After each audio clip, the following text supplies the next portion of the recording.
This is CR Change Request from the Sunday Desk, your structural brief for Sunday, May 3rd, 2026. Today's read covers 9 signals from the weekend cycle grouped into 3 structural layers: rulemaking, enforcement, and operations. The weekend gives us something the weekday cycle does not: distance. When the press cycle slows and the rooms get smaller, the structure underneath the noise becomes visible. 9 signals moved across Saturday and Sunday, and none of them are isolated events. Read together, they map the full life cycle of how policy actually moves through American institutions, from the moment a rule gets written to the moment a system either holds or fails on the ground. We start where the rules get written. The first signal came out of the Supreme Court last week. On April 29th, the court issued a 6-3 ruling in Louisiana versus Callais, striking down a Louisiana congressional map that contained 2 majority Black districts. Justice Alito wrote the majority opinion. The court did not strike down Section 2 of the Voting Rights Act outright, but it significantly narrowed how Section 2 can operate in redistricting cases. Louisiana has already suspended its congressional primaries. The surface read is that the court made it harder to use race as a factor in redistricting. That is technically accurate, but it is structurally incomplete. This ruling is not only about one Louisiana map, it is about whether the corrective architecture of the Voting Rights Act still functions as designed. And let me be direct with you for a moment. As a Black woman reading this decision, I am not reading it as theory. I am reading it as infrastructure. I am reading it through the memory of what had to be fought for, documented, litigated, protected, and defended just so Black communities could convert population into representation. That distinction matters because voting rights are not only about the act of voting, they are about whether a community's political weight can survive the machinery built around the ballot. Section 2 was not symbolic protection. It was an active enforcement tool that allowed courts to examine whether electoral maps diluted minority voting strength. It looked at results, not only intent, because modern exclusion rarely announces itself in plain language. It operates through lines, thresholds, timing, burdens, and procedure. The court did not erase Section 2 from the books. It narrowed the path to using it. The right remains visible. The route to enforcement becomes harder to travel. Here is the piece most people miss. Civil rights protections in this country are rarely repealed all at once. They are procedurally hollowed. Section 5 was weakened through Shelby County. Partisan gerrymandering claims were pushed outside federal review through Rucho. Section 2 voting rule challenges were narrowed through Brnovich. Now Callais narrows Section 2 in redistricting. The architecture is consistent. The formal right remains while the enforcement mechanism becomes harder to operate. So where does this go from here? The pressure point is mid-decade redistricting, and Southern and Sunbelt states are about to test new maps. Majority-minority districts will be challenged as racial gerrymanders, and the state-level response is where this gets interesting because state voting rights acts may become more important now that federal enforcement has narrowed. What is being weakened is not only representation in Louisiana, it is the federal corrective infrastructure that allowed minority communities to challenge maps drawn against them. Voting rights are not weakened only by denial. They are weakened when the enforcement architecture becomes too narrow to operate and the right remains on paper while the path to using it disappears. The voting rights ruling is one architecture being narrowed in the courts. The second rule-making signal moved through the same legal channel this week on medication access.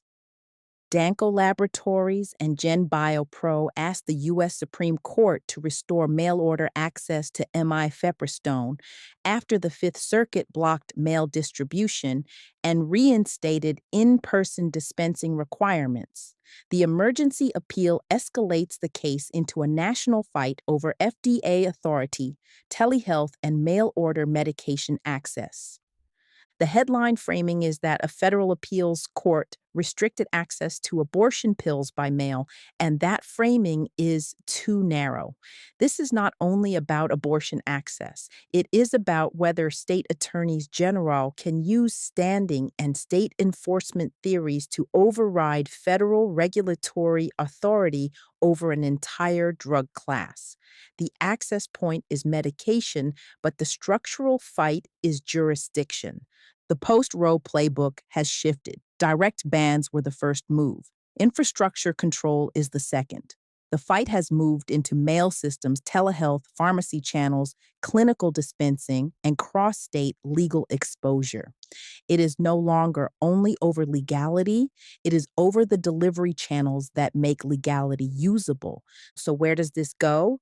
The first signal to track is whether the Supreme Court stays the ruling. The deeper signal is how FDA authority gets challenged in other controversial drug categories next.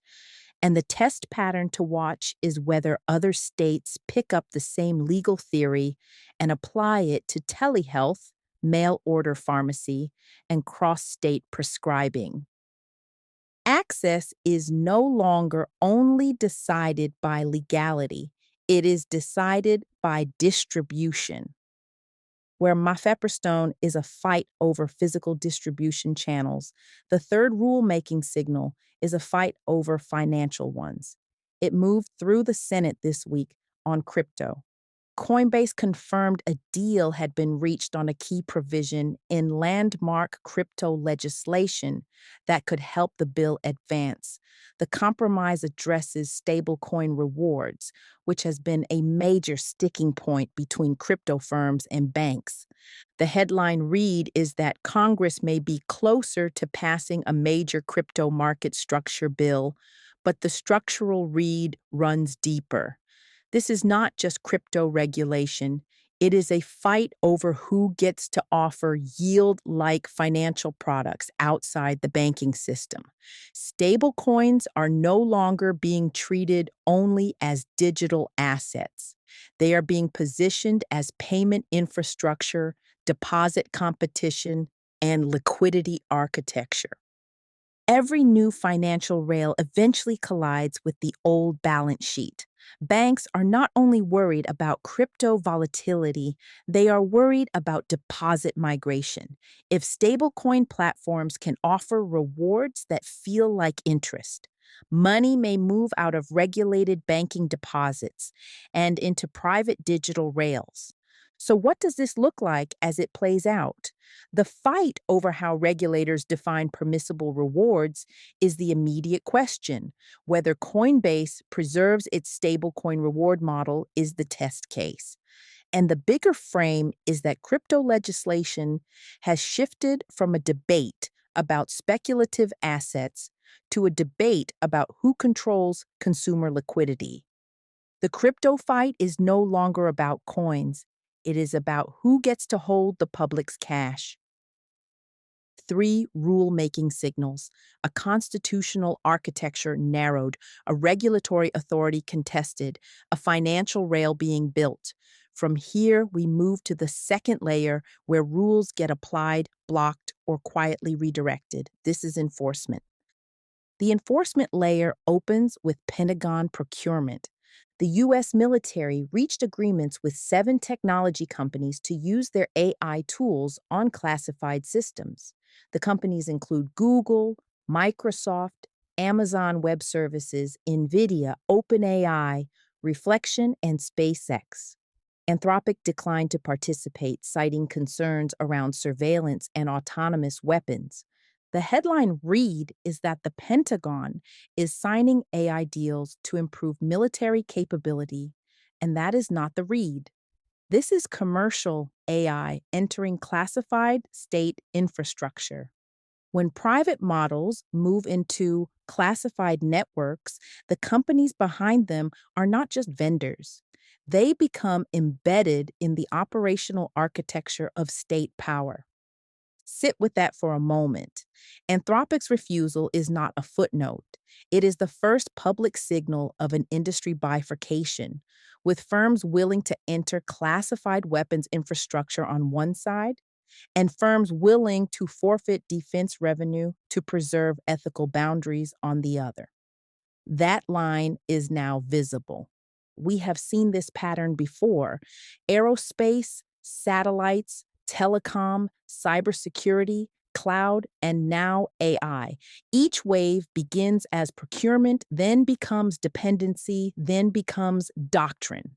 The firms gaining durable access to classified environments today are setting up long term positioning that will outlast this administration. Employee dissent inside major tech companies is about to become a labor governance issue. An AI first defense strategy is quietly turning procurement decisions into national security architecture that is very hard to unwind once it is in place. When a vendor enters classified infrastructure, it stops being a contractor. It becomes part of the state's operating system. Where Pentagon AI is enforcement of access at the federal contracting level, the next enforcement signal is about access to legal status itself. A federal judge in Manhattan blocked the administration this week from ending temporary protected status, TPS, for approximately 3,000 Yemeni nationals shortly before expiration. Judge Dale Ho criticized the administration's legal process and allowed protections to remain while legal challenges continue. The headline read is that courts are weighing whether the administration can end deportation protections for certain immigrant groups, but the structural read runs deeper. TPS is being treated as temporary relief, while structurally it functions as labor, family, and community infrastructure. Ending it does not only change legal status, it changes workforce stability, remittance flows, housing continuity, and employer dependency. Think about what that means. Once communities, employers, and local economies organize around a status, ending it becomes less like closing a program and more like removing a load bearing beam. The program's name says temporary, but the integration says otherwise. So, what happens from here? Employer pressure is about to become visible because the workforce loss is concrete. Local governments will weigh in because the housing and tax based implications are immediate. And the court jurisdiction questions matter most because the larger fight is whether TPS becomes a broader template for executive control over migration status. Temporary status becomes permanent infrastructure when systems learn to depend on it. Status enforcement is one pressure layer. The third enforcement signal sits on top of all of them because it determines what the public can even see. Today is World Press Freedom Day, and the timing matters. Reporters Without Borders reported that global press freedom has fallen to a 25-year low.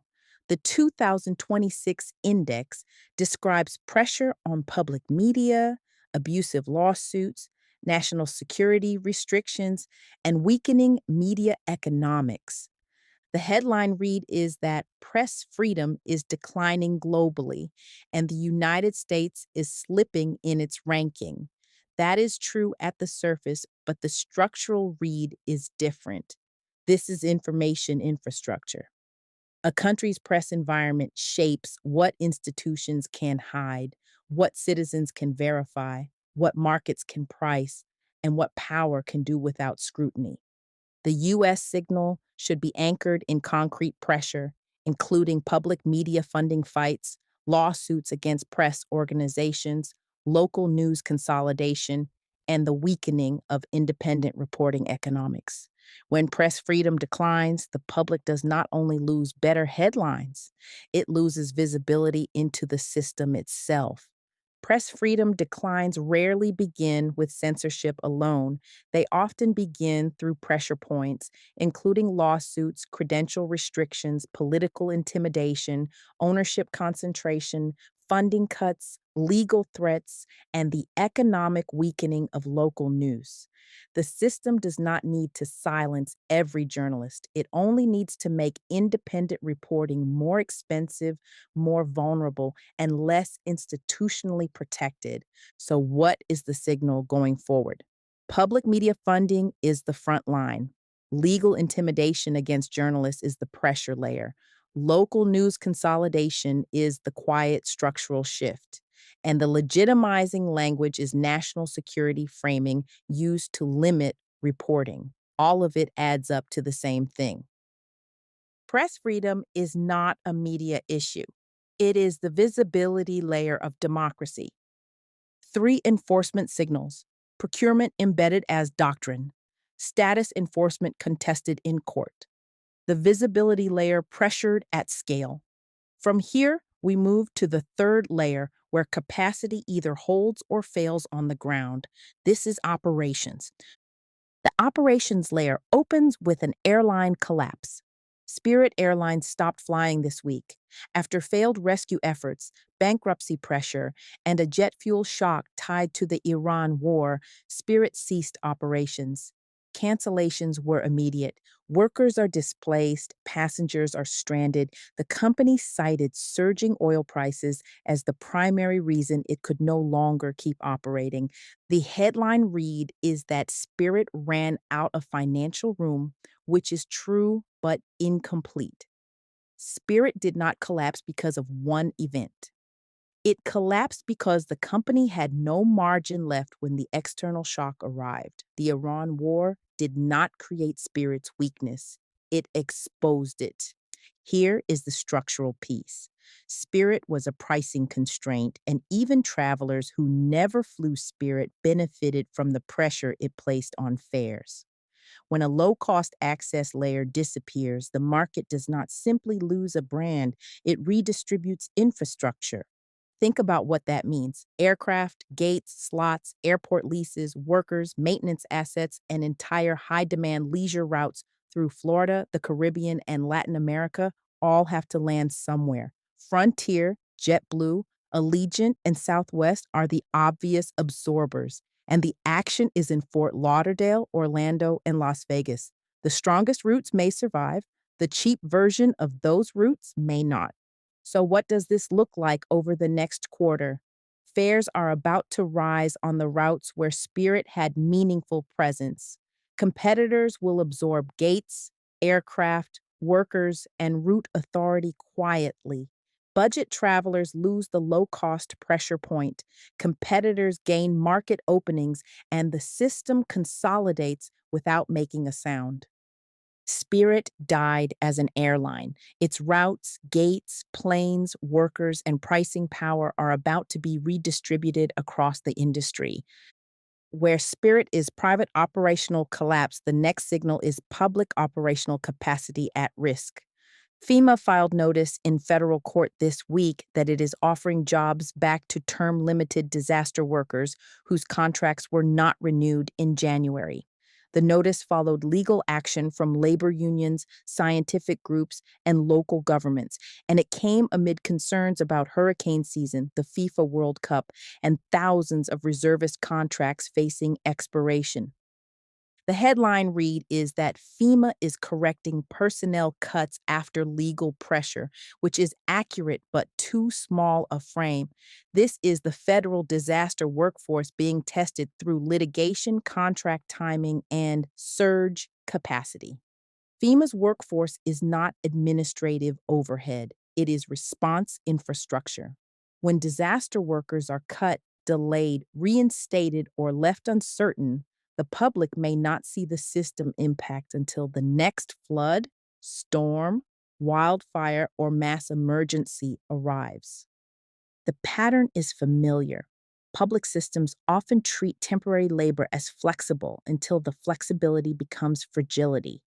Disaster response depends on trained surge capacity, not just permanent headcount. So, what is the read going forward? The reservist expiration window is the immediate signal. The DHS personnel decisions still moving through the courts are the medium term signal.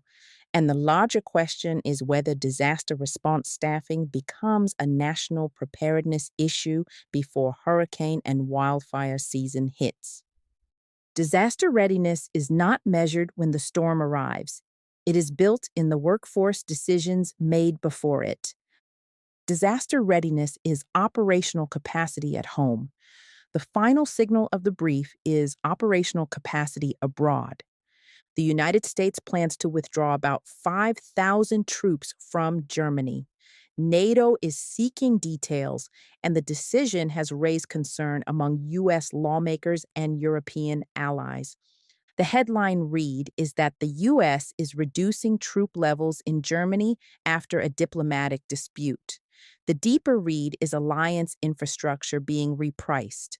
Troop placement is a physical expression of security commitment, logistics capacity, deterrence architecture, and geopolitical trust. When alliances strain, the first visible changes often appear in basing, burden sharing, procurement, and force posture. These are not symbolic details. They are the architecture of deterrence. So, what does this set up? European defense spending is about to climb. NATO posture will visibly shift. Germany's response will signal whether the alliance moves toward burden redistribution or fracture. And the question to hold is whether U.S. basing shifts become leverage in broader trade, defense, or Middle East negotiations. Force posture is foreign policy made physical. So let's bring this together. 9 signals moved across the weekend, distributed across 3 structural layers. In rulemaking, a constitutional architecture was narrowed, a regulatory authority was contested, and a financial rail was negotiated. In enforcement, procurement was embedded as doctrine, status was tested in court, and the visibility layer was pressured at scale. In operations, an airline collapsed, a disaster workforce was reversed under litigation, and force posture shifted abroad. Read across the layers. The pattern underneath is tighter than any single signal. Access is being restructured through institutions. Access to representation, access to medication, access to liquidity, access to classified systems, access to legal status, access to public truth, access to travel, access to emergency response, access to protection. In every signal this weekend, the question is not whether the right exists. The question is whether the channel to use it still functions. The architecture of access is being rewritten in 9 different rooms at once across all 3 layers of the policy life cycle. And most of the country is reading the headlines instead of the channels. Today's instruction: track the access point. That is where the system reveals itself. That's the brief for today. Good to be in the room with you. Until next time, this has been CR Change Request.